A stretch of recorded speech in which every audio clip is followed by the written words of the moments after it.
హాయ్రా kit, ఈ రోజే concept తో వచ్చాం మరి మన ఆడియన్స్ కోసం. ఈ రోజు మనం ఏ గురించి చెప్పుకుందాం. మరి ఇంకెందుకు ఆలస్యం, లెట్స్ స్టార్ట్.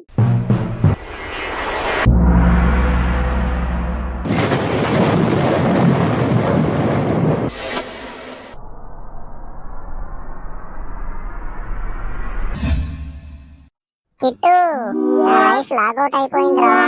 పాస్వర్డ్ మర్చిపోయావా లేక లైఫ్ ని మర్చిపోయినావా? ఏఐ వచ్చేసిందిరా. నా జాబ్, నా ఫ్యూచర్ అన్ని తీసుకుపోతుంది. నీ దగ్గర ఫ్యూచర్ ఉందని ఇప్పుడే చెప్తున్నావు, కొత్త విషయం రా. నిన్న నా గర్ల్ ఫ్రెండ్ కి ఏఐ యూజ్ చేసి మెసేజ్ పంపా, వెంటనే వావ్ అందరా. నిన్ను కాదురా, ఏఐని ప్రేమించేసింది. ఇంకా విను, ఏఐతో వీడియోలు చేస్తున్నారు, స్క్రిప్ట్, వాయిస్, ఎడిటింగ్ అన్నీ. అయితే నువ్వేం చేస్తున్నావు? నేను కూడా బిజీరా. నువ్వు బిజీయా? నువ్వేం చేస్తున్నావు? నేనా, రీల్స్ చేస్తున్నా, అది కూడా రీసెర్చ్. అంటే పని చేయకుండా టెన్షన్ పడుతున్నావా? అది నా ఫుల్ టైం జాబ్ రా. నేను కూడా చదివా. పాస్ అయ్యావా మరి? లేదు, కానీ నన్ను బాగా ఎంకరేజ్ చేసింది. నీ లైఫ్ లో మాత్రమే నిన్ను సపోర్ట్ చేస్తుంది అనుకుంటున్నావా? బ్రో, నిజంగా మనల్ని రిప్లేస్ చేస్తుందా? నిజం చెప్తా, రెడీగా ఉండు. త్వరగా చెప్పు బ్రో. మనల్ని ఎవరు రిప్లేస్ చేయలేరు. ఎందుకు? ఇంత లెవెల్లో ఓవర్ యాక్షన్, లేజినెస్ ఇవన్నీ కాంబోరా.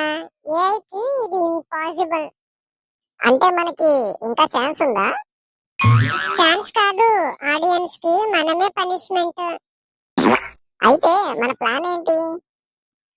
సింపుల్, ఏఐతో స్క్రిప్ట్ రాయించు. అప్పుడు మనమే యాక్టింగ్ చేసి వైరల్ అవ్వాలి. అంటే పని ఏఐది, ఫేమ్ మనదా. ఎగ్జాక్ట్లీ రా, అదే స్మార్ట్ వర్క్. అంటే ఏ వచ్చేసిందంటే మనం అయిపోయాం అనుకోవాలా? అయ్యో కాదురా, ఏ మనల్ని రిప్లేస్ చేయడానికి రాలేదు, హెల్ప్ చేయడానికే వచ్చింది. అంటే ఏ అని భయపడకుండా సరిగ్గా వాడితే మనమే డెవలప్ అవుతాం. అంటే పని చేయకుండా టెన్షన్ పడడం స్టాప్ చేయాలా? అదేరా ఫస్ట్ స్టెప్. మెసేజ్ ఏమిటంటే, ఏఐ స్మార్ట్, కానీ మనం లేజీ అయితే యూస్ లేదు. Use AI, but don't lose your creativity. మరియు ఓవర్ థింకింగ్ తగ్గించండి. మరి నువ్వు ఓవర్ యాక్టింగ్ తగ్గించు. అది మాత్రం ఇంపాసిబుల్ రా.